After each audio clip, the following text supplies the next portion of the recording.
अब जो एक चैप्टर है इस बुक के अंदर, that is chapter number 4 on auto suggestion. इसमें कहा जा रहा है this is the medium for influencing the subconscious mind. बिल्कुल सही बात कही जा रही है। सबकॉन्शियस माइंड मतलब क्या है? हमारी आदतें, वो काम जो हम बिना सोचे समझे करते हैं। जैसे जब तक गाड़ी चलानी आपको नहीं आती है तब आप कॉन्शियस माइंड से गाड़ी चलाना सीखते हो, एक बार गाड़ी चलानी आ जाती है तो वो गाड़ी सबकॉन्शियस से चलती है। आप कुछ और सोच रहे होते हो कॉन्शियसली, लेकिन गाड़ी अपने आप चलती रहती है। तो क्या कहा जा रहा है? No thought whether it is negative और positive can enter the subconscious mind without the aid of the principle of auto suggestion. Auto suggestion को एक और तरीके से भी आप बोल सकते हो रेपिटेशन।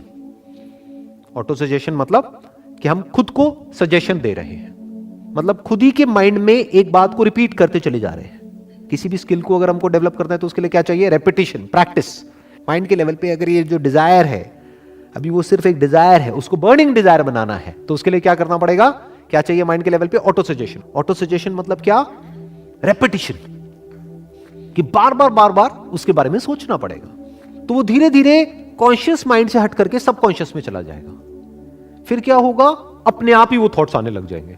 बिल्कुल ऐसा है जैसे एक बीज को आप प्लांट कर रहे हो। डिजायर बिल्कुल एक बीज के जैसा होता है, तो बड़े सोच समझ करके वहां पे प्लांट करना होता है। नीम का बीज बो दिया तो उसके बाद में पता नहीं लगेगा, लेकिन जिंदगी कड़वी हो जाएगी। और अगर आम का बीज बो दिया तो जिंदगी मीठी हो जाएगी। तो इसीलिए मैंने कहा कि डिजायर किस तरह का अच्छा होता है लॉन्ग रन में और किस तरह का बुरा होता है, based upon my own experience. कुछ लोग मेरी बातों का कुछ गलत मतलब भी निकाल लेते हैं। उनको ये लगता है, जब मैं बोलता हूं कि भाई इस तरह के डिजायर्स हमारे अंदर नहीं होने चाहिए, तो उन लोगों को ये लगता है शायद मैं जो कह रहा हूं उसकी वजह से उनके पास में पैसा नहीं आएगा या उनका लाइफस्टाइल इंप्रूव नहीं होगा। जबकि मैं ऐसा कभी भी नहीं कह रहा हूं। मैं क्या कह रहा हूं? डिजायर ऐसे पालो जो आगे जाकर के आप फंसो नहीं, पैसा बहुत आएगा।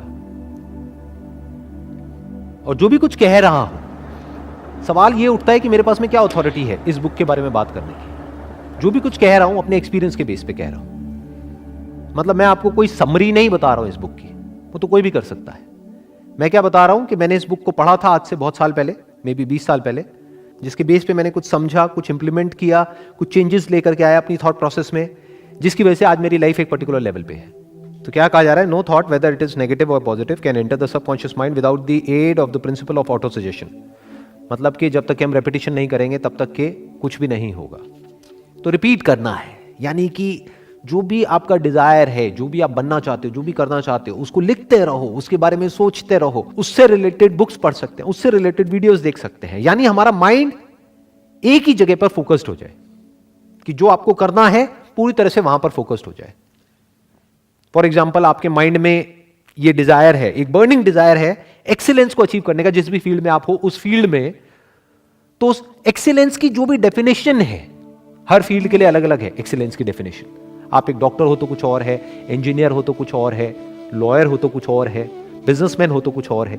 जो भी डेफिनेशन है आपकी फील्ड में एक्सीलेंस की, उस डेफिनेशन को पहले क्लियर करो अपने माइंड में, डिफाइन करो अच्छे से, ताकि वो डिजायर डेफिनेट हो जाए। फिर उसको रिपीट करते चले जाओ अपने माइंड में कि this is what I want to become, this is what I want to achieve. अब चैप्टर 6 है इमेजिनेशन।